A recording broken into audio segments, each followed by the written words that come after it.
Mammoth pride is on the move. Raptors hover over a withered carcass. But there is scent of fresher meat in the wind.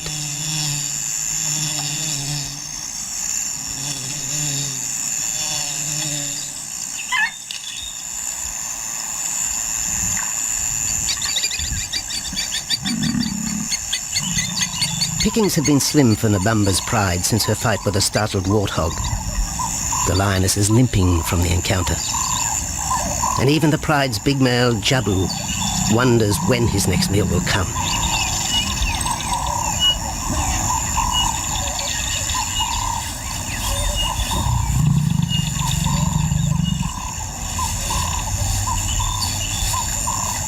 There's been no kill for 3 days, and Nabamba's cubs are hungry. Survival is tough across this tawny continent, and for the lions of Pinda Reserve, etched into the heart of Zululand, only those with speed and cunning will eat.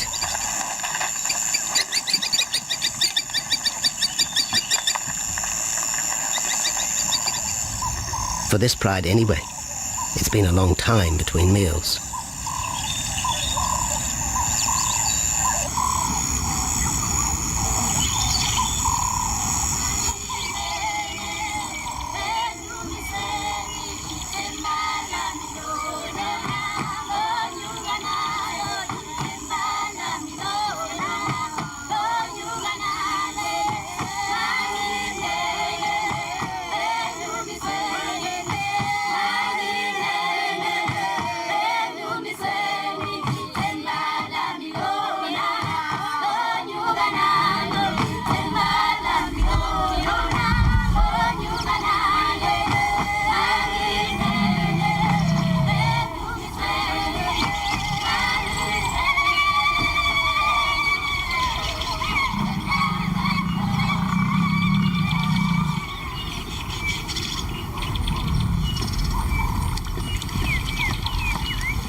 Jabu had waited too long for his lioness to feed him. Overnight, his stealth carried him into the path of a careless zebra. The rest of the herd is still skittish. One animal had already lost his tail to a hungry pride, but for the dazed stallion, it was all over in seconds.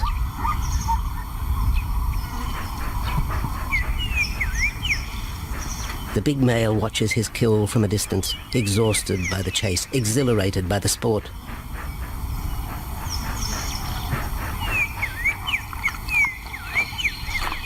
Jabu will feast later. Tired from the hunt, he needs to rest.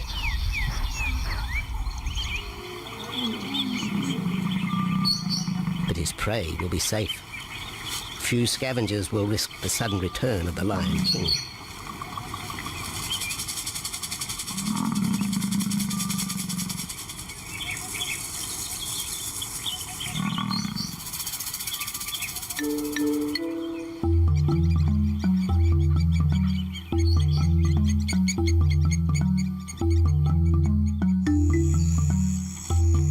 Zulu trackers follow the spoor of Nabamba's pride across Nziki Marsh.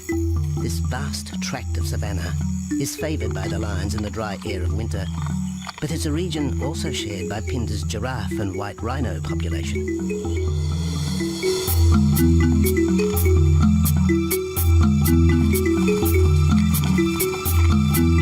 Through modern times, most of southern Africa's wildlife has been ravaged by hunting and habitat loss.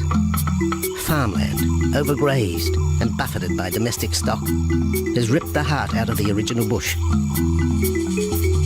The open, broad-leaved woodland, acacia bushveld, and wetland habitat had all but disappeared, taking with it the wildlife.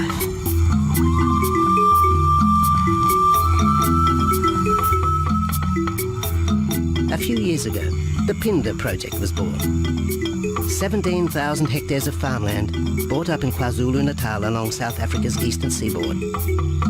What followed was the largest game restocking program ever seen on the subcontinent.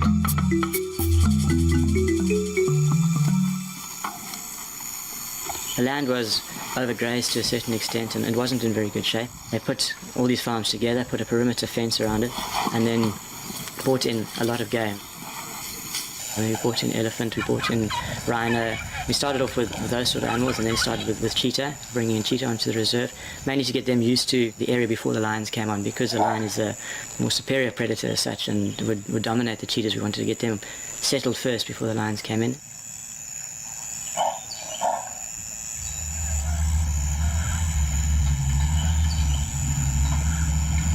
Andrew Lewis is habitat manager at Pinda, one of those committed to the restoration of southern Africa's ecosystem. Pinda is the Zulu word for return, and the aim of his company, Conservation Corporation Africa, is to return the land to its traditional wildlife and at the same time restore the habitat to its original state.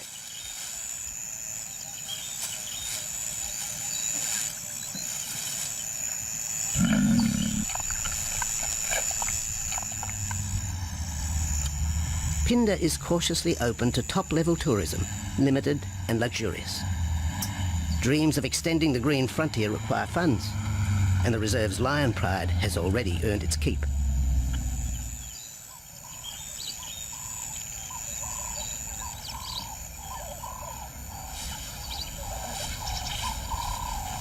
The lions on this property are actually generating revenue for the property through ecotourism, and that they are a benefit to the wildlife because of the draw card. And a few animals, lions, elephants, for example, and rhinos, and possibly giraffes, but those are your main ones that people come to see.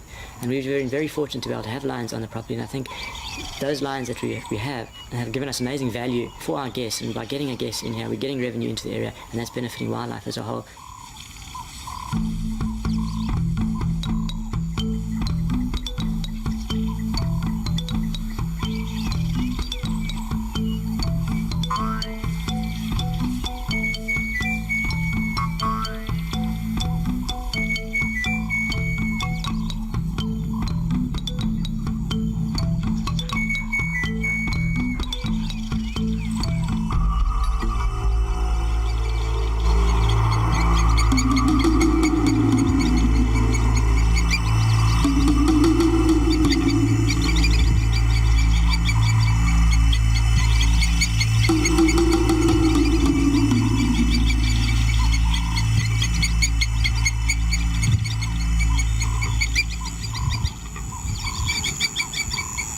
Jabu has returned to his kill. He licks the bloated carcass, but still there is no feeding. Lions will gloat over their prey, delaying the first bite until the meat ripens. For Jabu, the prospect of the meal is to be relished as much as the eventual feast.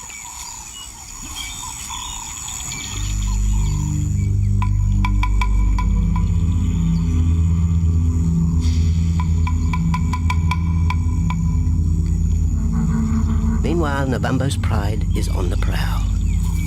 The older cubs are 10 months now, weaned, but still dependent upon Nabambo for food.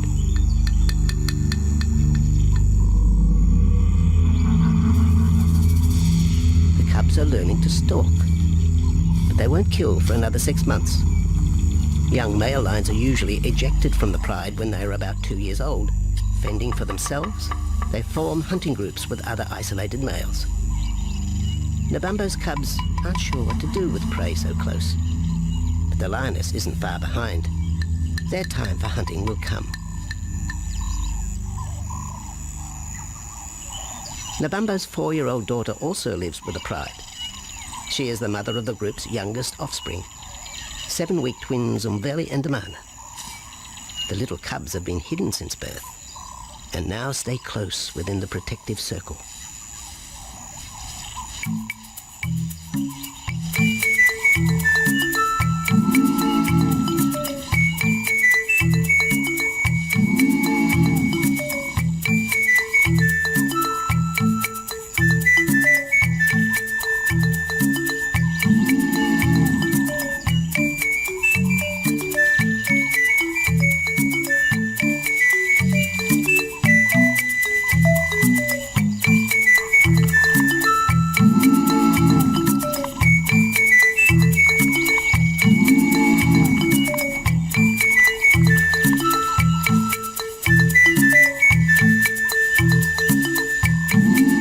jabu has little time for his small cub.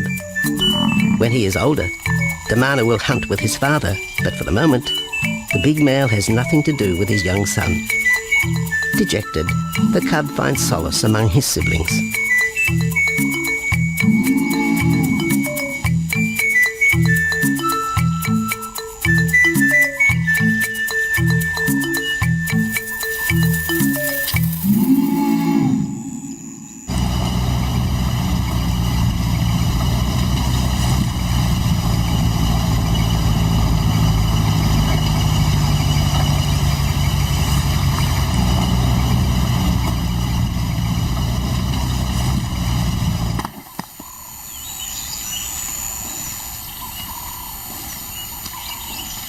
A young giraffe lies helpless in the grass.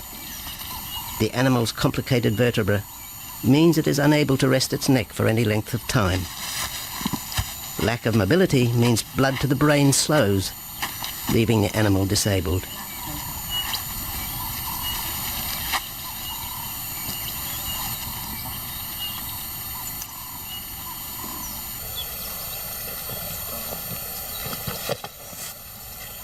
Efforts to lift the head fail, and rather than leave the giraffe vulnerable to predators, the young bull is shot by rangers.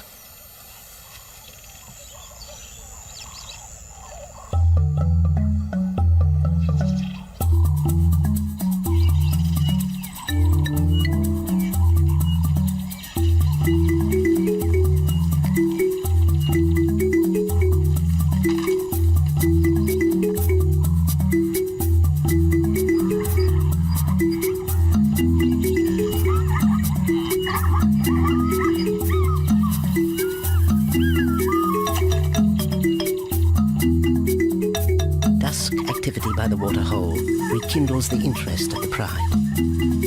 Nabambo is typical of most big cats.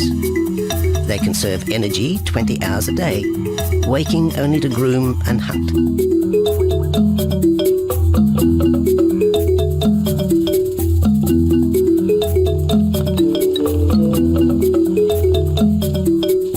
The lioness shows little sign of her injured leg, but the tusks of the warthog have torn sinew and muscle, slowing her in the pursuit of prey.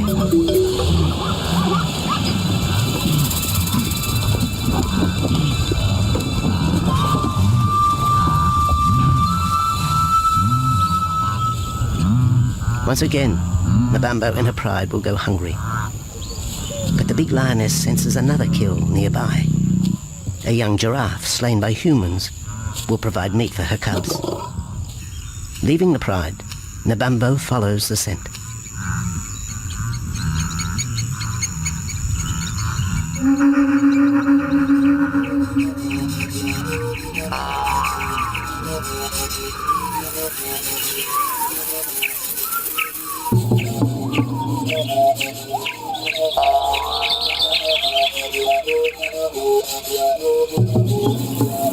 Left alone, the older cubs know the drill. They will wait for Nabambo's call to take them to the kill.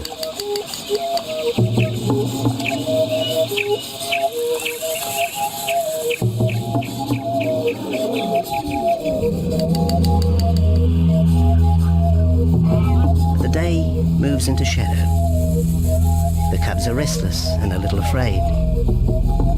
Adult lions have few enemies, but cubs, even those 10 months old, are at the mercy of leopard and other predators.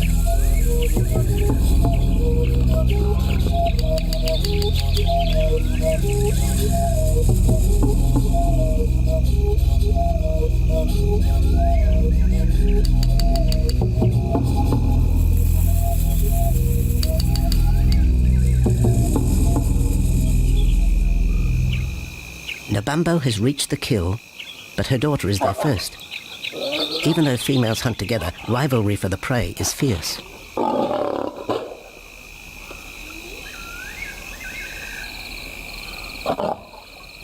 The big lioness begins the trek back for her cubs, but the youngsters have heard her call and they meet halfway.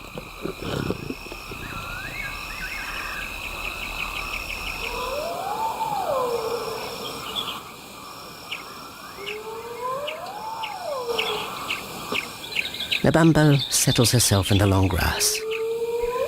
The cubs are unfamiliar with her behaviour.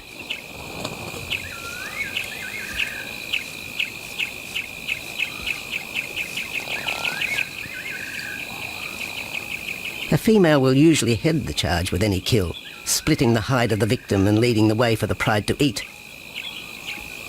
But there is human scent around the giraffe, and the big lioness is cautious. She watches her cubs, hidden, alert to any potential threat.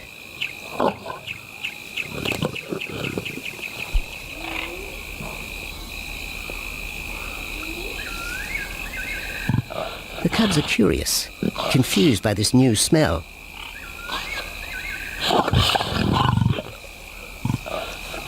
The lioness moves in for a final check, but she has already made up her mind.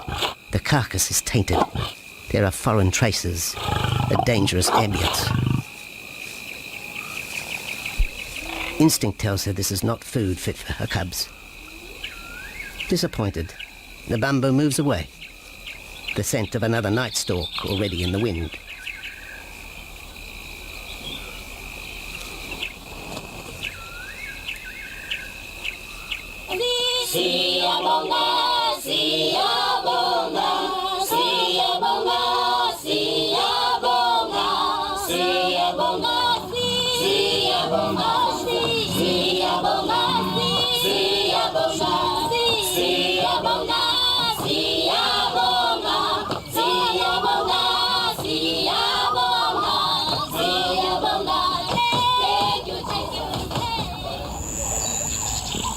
After 2 days, Jabu has returned to his kill with another younger male. 3-year-old Tembi is a son from a previous liaison with Nabambo, and the two paired up after Tembi was ousted from the pride.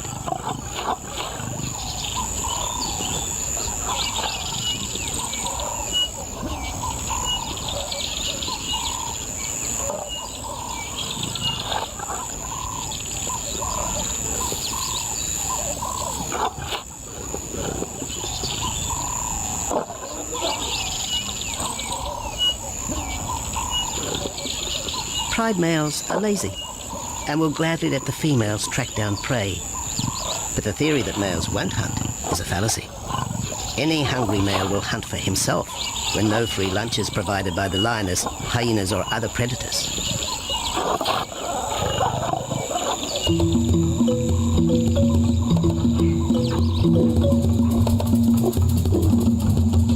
Smaller creatures scatter in the vicinity of the two lions.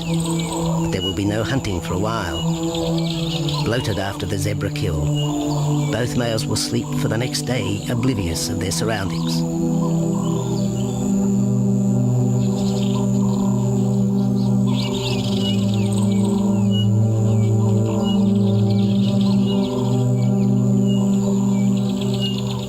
Lions hunting in pairs or groups have a success rate of around 30% in daylight, but studies show single hunters are more successful at night.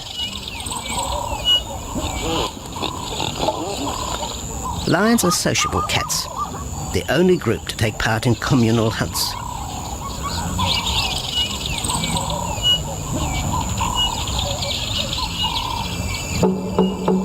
Ambush is an important part of the lion's strategy. Often one pride female will round up the prey from the front, driving it towards a second lioness.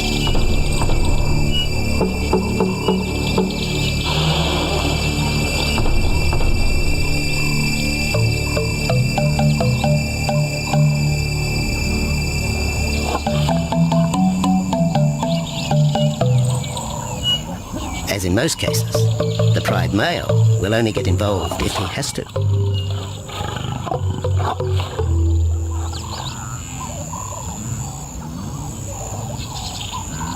Accidents involving humans are rare in southern Africa's game reserves. Our primal fear of being eaten has been well documented, but in fact, lions seldom attack if they're not provoked. At Phinda, great care is taken to limit the number of people viewing game. Emphasis is placed on causing the animal as little stress as possible.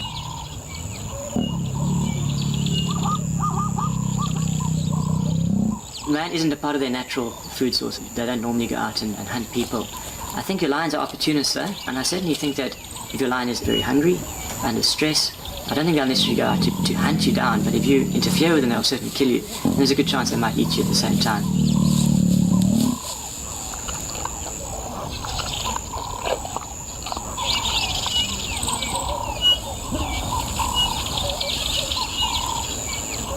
With all animals, it's how you treat them is what's the reaction you're going to get back from them. Certainly at Pinda, all our guides go through a training course and they're all brought up to a certain standard. There is a certain operating ethic with regards to viewing animals, and we certainly try and be as sensitive to the animals as possible.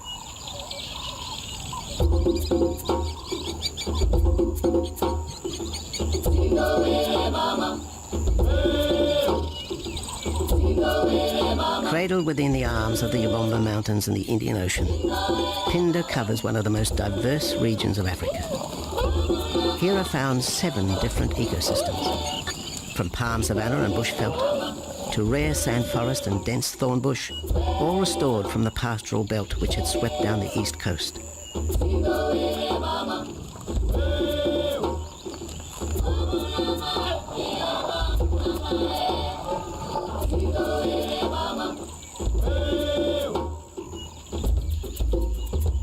Where cotton, pineapple and cattle farms once stood, lion now roam their habitat again, alongside some traditional neighbours.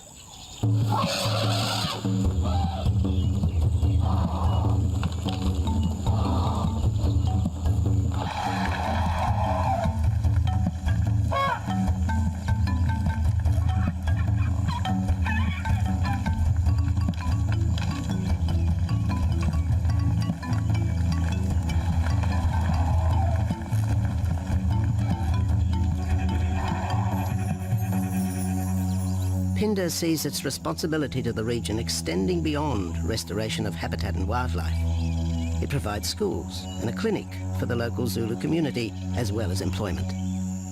In the eyes of Andrew Lewis, essential ingredients for a successful operation. It's very important to involve the communities around your reserve because they have to benefit as well. There's no point in just taking land, get some investors to invest in it, but if you don't allow the people who are on the periphery of that reserve to benefit from it, you're going to have an immense problem with poaching, and they're going to cut your fences down, and you're just going to have an uphill battle.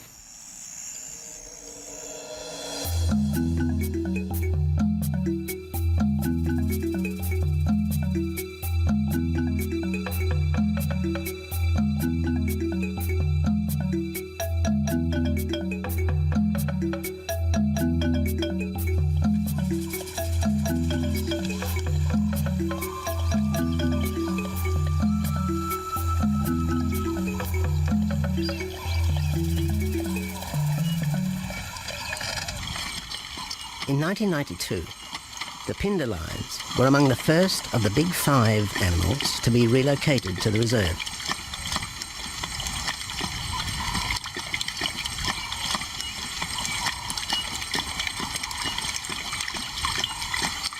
The original pride came from the northern province of South Africa, a vast scrubby region flanked by the ragged Drakensberg Mountains near the Mozambique border.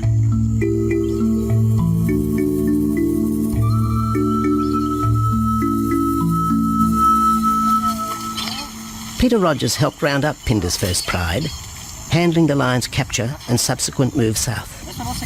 Today, he's head vet at the Hoedspruit Research and Breeding Centre for Endangered Species, overseeing its cheetah breeding program.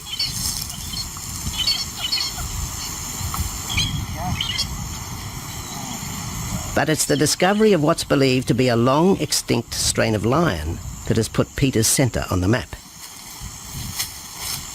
We were involved in the rescue of these circus animals that came down through Africa and were abandoned in Maputo. We were just founded by an animal welfare group called Animal Defenders based in London.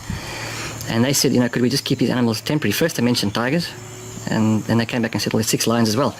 So we said, yeah, we could hold them temporarily just until they found permanent homes for them, but basically get them out of that predicament that they were and the shocking conditions that they were in Maputo and Mozambique.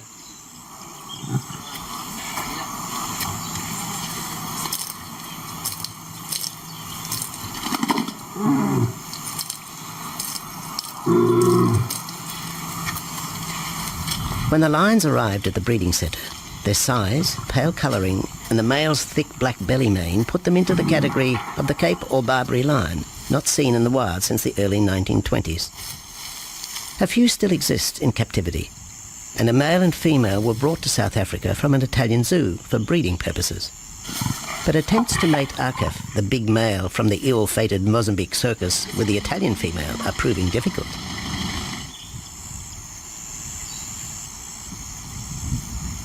Akef is overprotective, even preventing the lioness from eating when the meat truck arrives.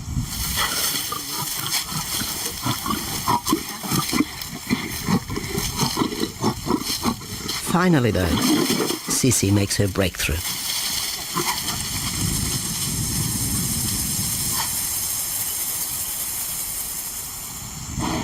We'll see you up in the front there, Mark. You're going to go to that sort of middle central area. Where are you going to go? In the next enclosure, Arturo, the Italian Barbary male, is about to be sedated. His attention to his sister Sisi through the fence is hampering mating efforts, and Peter Rogers is keen to move the big male. He shoots the dart into Arturo's rump. Arturo has been sterilized, but while his breeding days are finished, he'll live out his days at the center. 1.5 minutes now, so... His female companion, another Barbary from the Mozambique circus, is drawn away by the meat truck.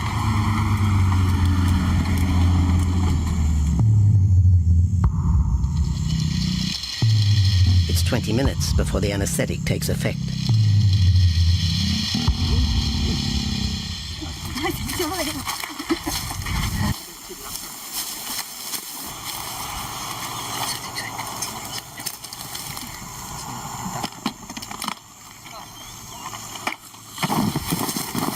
It's nice to be the supervisor. Slowly.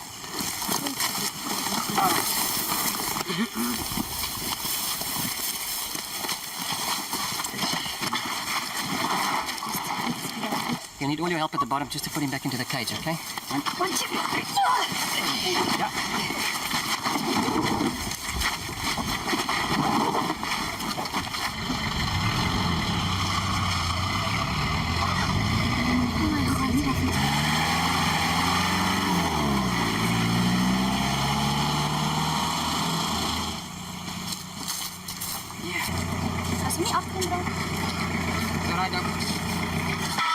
The anesthetic gives Peter Rogers and his team a chance to check over the 12-year-old lion.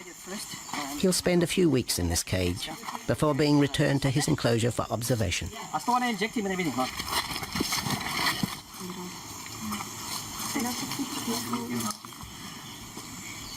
It's very exciting to be part of this project because they feel that there are perhaps not many Barbaries, if any, that are really pure, that are left even in captivity. They feel that over time other animals from other genetic bases are brought in. So there's a big project afoot at Oxford University to do the genetics. So that's just getting off the ground now. Okay. We just put under the skin on the neck if we can find the skin under this big beard of his. Normally lions wouldn't have this many ticks, but being from Italy, a European lion, he doesn't have that innate or inherent resistance to ticks. It does come with time.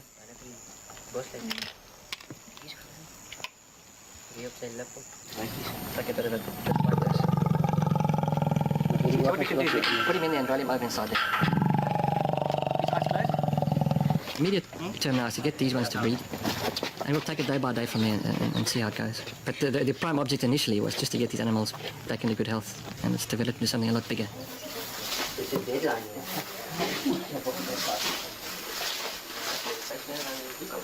Yeah.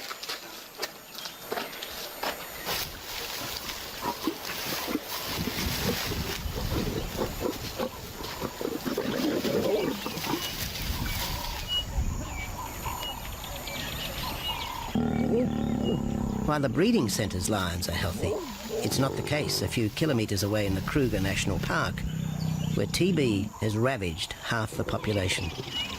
Infected buffalo have been blamed for the outbreak, primarily in the south of the park, and attempts are being made to fence off the diseased area.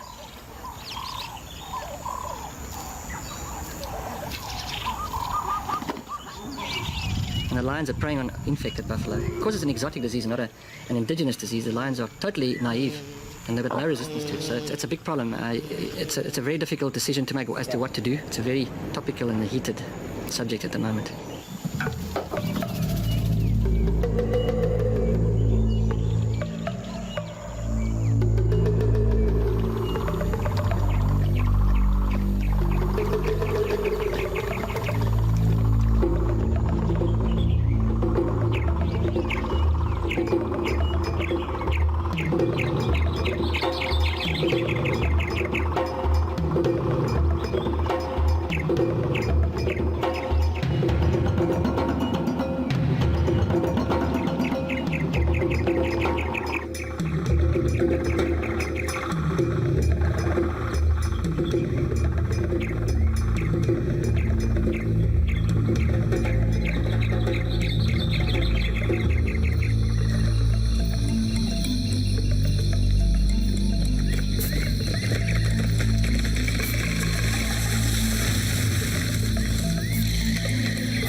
Back in Phinda, the night stalk has begun.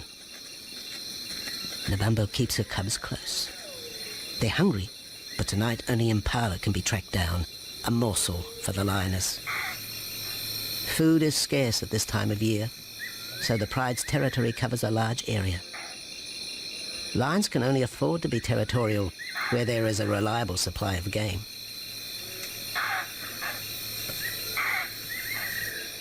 Jabu wants to mate. He's been with his pride for nearly a year now. But Nabambo would prefer a larger group of males around her. Eventually, though, Jabu will have to join forces with other males to have a chance of keeping this pride. The big male is only 7 years old and a fine specimen, weighing in at just under 200 kilograms. For the moment, he's secure. Although tonight, Nabambo has hunting on her mind.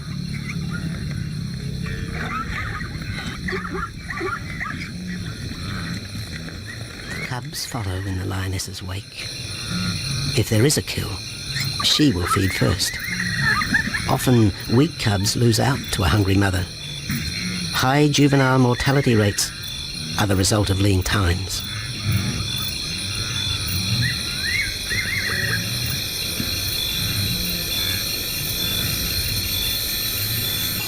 Jabu has had enough. He's been walking for hours. Sleep is more important. And the zebra he ate 2 days ago will suffice for another night.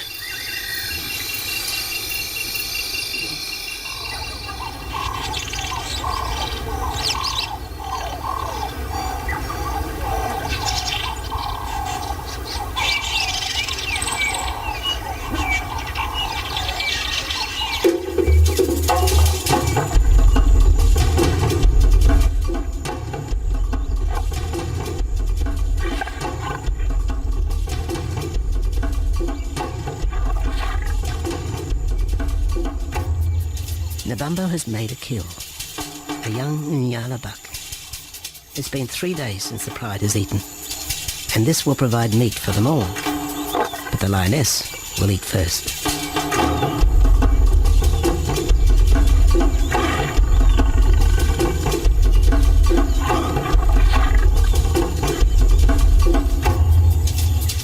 The cubs know the routine. They will get their turn. But Nkosi is hungry. He creeps towards his mother. As the biggest of the cub,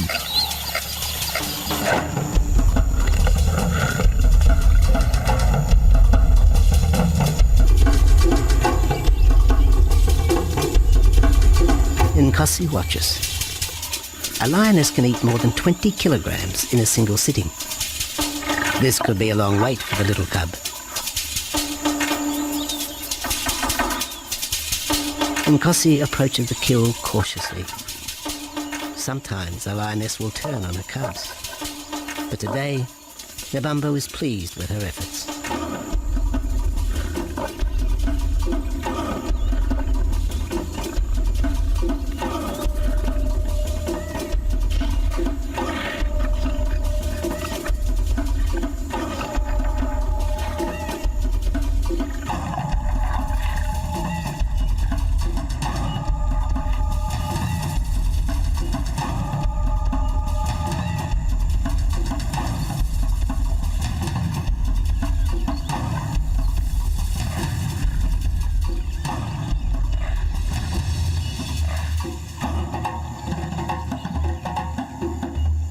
Nabambo has had her fill, for the moment anyway. Lions never eat the stomach of a kill. She will bury it before dragging off the carcass. This way, hyenas and other predators are thrown off the scent. The evidence has been buried. The carcass is no more.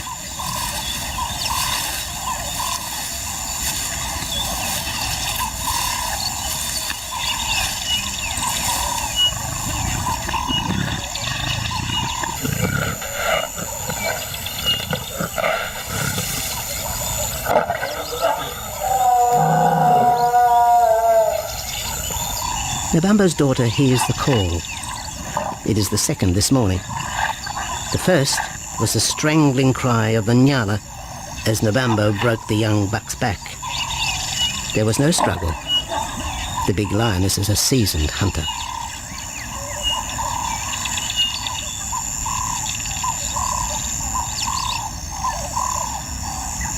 The rest of the pride will feast on the carcass after Nabambo retires. But first, they will drag it into the bushes, away from prying eyes, away from raptors already circling the kill scene.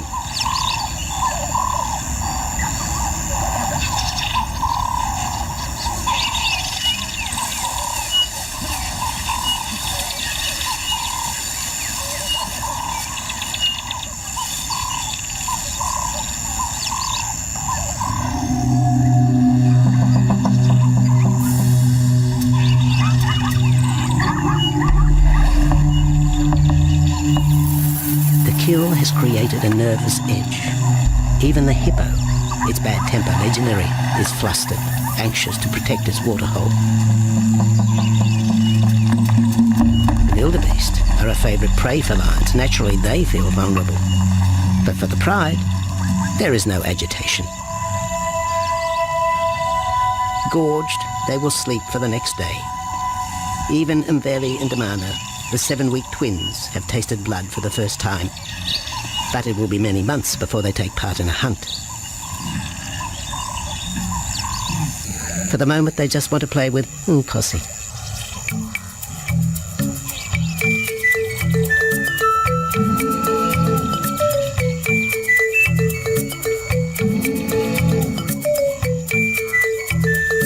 The older cub is beginning to take on the shaggy mane of the bigger males. Within 18 months, he will be hunting with them, competing for his own pride. In the meantime, though, he has to contend with his young siblings.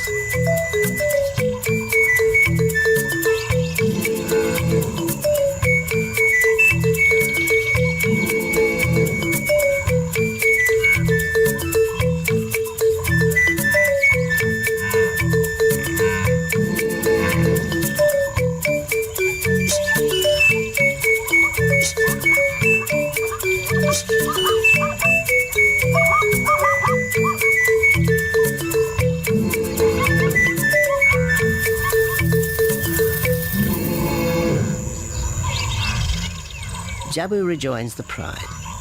He has missed out on the kill, but he didn't share his zebra with the rest of the pride the previous day.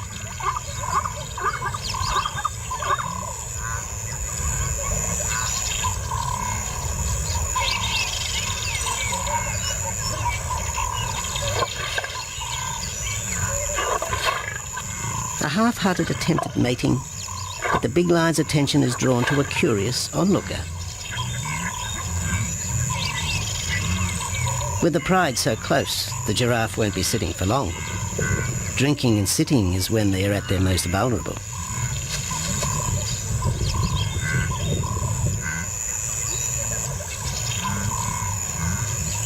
Jabu keeps an eye on his group. Pride takeovers by other males are common, and savage fights can occur between the pride male and the intruder. If a takeover is successful, the new male will usually kill all the suckling young of his former rival. When a nursing mother loses her cubs, she comes into heat within a few weeks. The normal interval between cubs is about 2 years, with a gestation time of 3 to 4 months.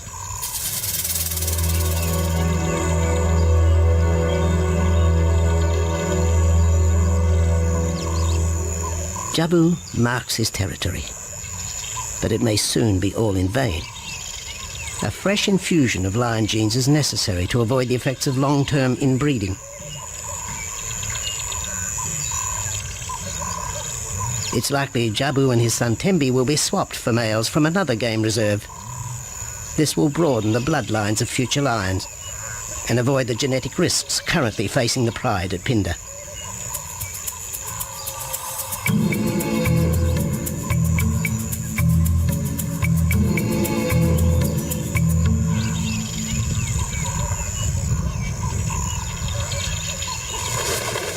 Vultures have found the dead buck, but there is little left of the carcass. November and her pride have eaten. The big lioness tries to dislodge Inyala fur from her teeth.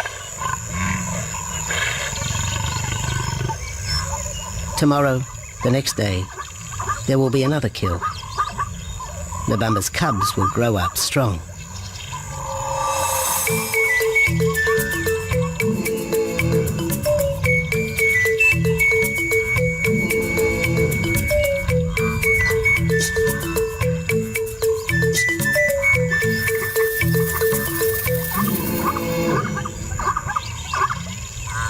The lion is the greatest of all predators, the essence of all that is Africa. And yet, there are fewer than 50,000 left in the wild.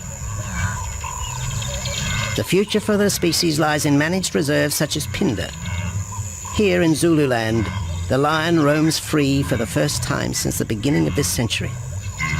At Phinda, the philosophy has always been simple. Africa's wildlife land, undervalued and underutilized, is the continent's most precious natural resource. Focusing on the animals, their habitat and local communities is just the beginning of an African renaissance. Phinda is, after all, the Zulu word for return. Maybe, too, it's a chance for man to redeem himself just a little. Hallelujah.